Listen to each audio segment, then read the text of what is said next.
Today, we are going to discuss about open bite.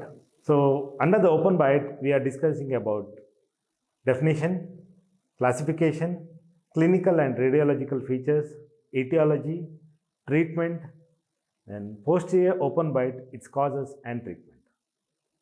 Definition of open bite. Anterior open bite is a condition where there is no vertical overlap between the upper and lower anteriors. It is a condition where there is localized absence of occlusion while other teeth being in occlusion. Classification of anterior open bite. Anterior open bite can be classified as skeletal anterior open bite, dental anterior open bite. Clinical features of dental open bite are proclined upper anterior teeth, upper and lower anterior teeth fail to overlap. Patient may exhibit narrow maxillary arch and a lower tongue posture. Clinical features of skeletal open bite. You can see a long and narrow face with increased lower anterior facial height, decreased posterior facial height, steep mandibular plane angle, short upper lip with increased maxillary incisal exposure, narrow maxilla and posterior crossbite. Radiological features of skeletal open bite. In the cephalometrics, we can see a downward and backward rotation of mandible, vertical maxillary excess, steep palatal plane and increased lower facial height with divergent cephalometric planes, over eruption of the maxillary posterior teeth, over eruption of the maxillary and mandibular incisors. Etiology of anterior open bite. Number 1, it could be because of habits. Number 2, airway obstruction. Number 3, skeletal growth abnormalities. Number 4, iatrogenic. Number 5, muscular dystrophy. Number 6, pathological. Habits. Digit sucking habit is one of the habits leading to open bite. The severity of open bite depends on thumb posture, intensity, frequency of sucking and age of the patient. Asymmetric open bite is seen in thumb sucking patients due to position of the thumb, constricted maxillary arch and lowered tongue position. Thumb prevents eruption of incisors and allows eruption of the posterior teeth.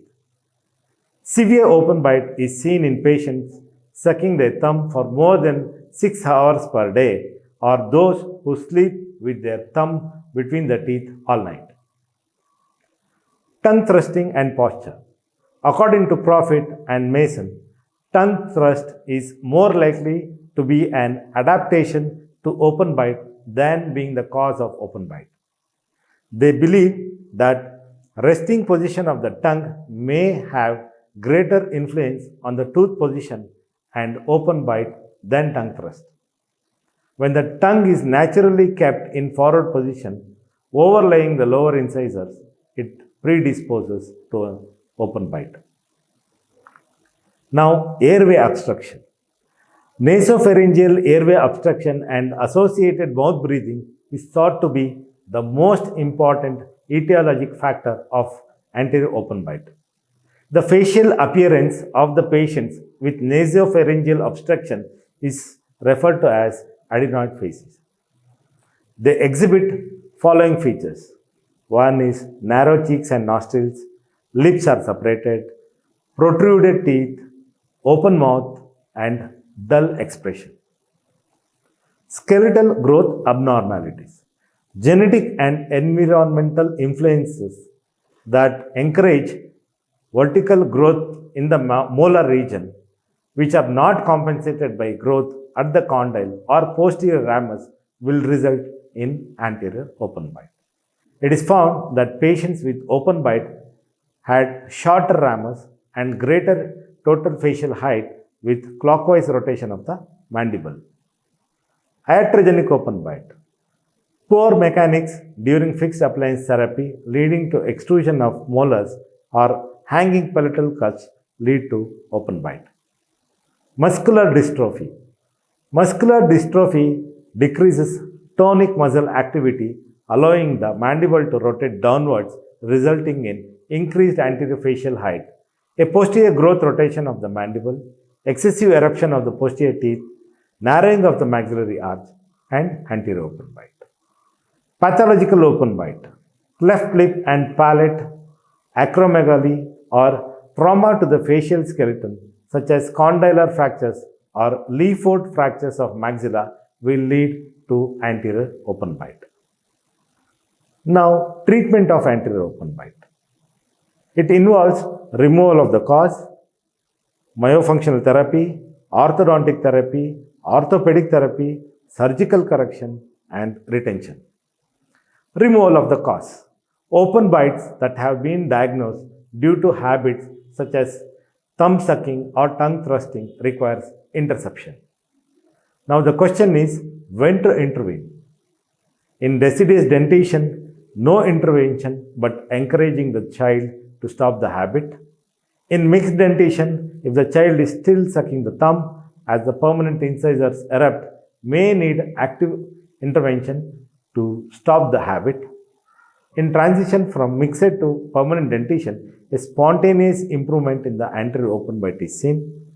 If sucking habit continues in permanent dentition, then open bite will not usually correct spontaneously and requires either orthodontic or surgical treatment. Myofunctional appliance therapy. Skeletal open bite can be treated during the growth period using functional appliances like Frankel 4 or a modified activator. Orthodontic therapy. Mild to moderate open bites can be treated using fixed appliance along with box elastics. The box elastics are stretched and engaged between upper and lower anteriors to extrude them and thereby close the anterior open bite. In skeletal open bite cases, extraction of all first premolars are advocated to reduce the inclination of both maxillary and mandibular incisors to increase the overbite and reduce the open bite. In anterior open bite associated with proclined incisors like bimaxillary protrusion and class 2 malocclusion, just retraction of the incisors helps reduce or eliminate the open bite. Orthopedic therapy. High pull headgear is used along with fixed appliance or functional appliance or upper removable appliance like maxillary intrusion splint limits the vertical growth of the dentoalveolus and therefore minimize the clockwise rotation and in some cases induces counterclockwise rotation of the mandible and helps reducing the open bite. Vertical pull chin cup used along with fixed appliance limits excessive vertical growth in growing patients by retardation of eruption of posterior teeth and redirection of condylar growth and helps in treating the open bite. Surgical correction. Skeletal open bite in adults are best treated by surgical correction. Surgery may be segmental or involving whole jaw and usually it is involving bijaw. Retention. Retention of anterior open bite should be directed towards intrusion or at least prevention of eruption of maxillary posterior teeth.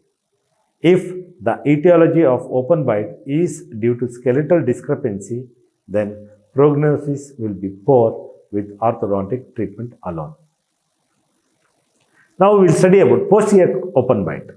It is a condition where there is a lack of contact between the maxillary and mandibular posteriors when the teeth are in centric occlusion.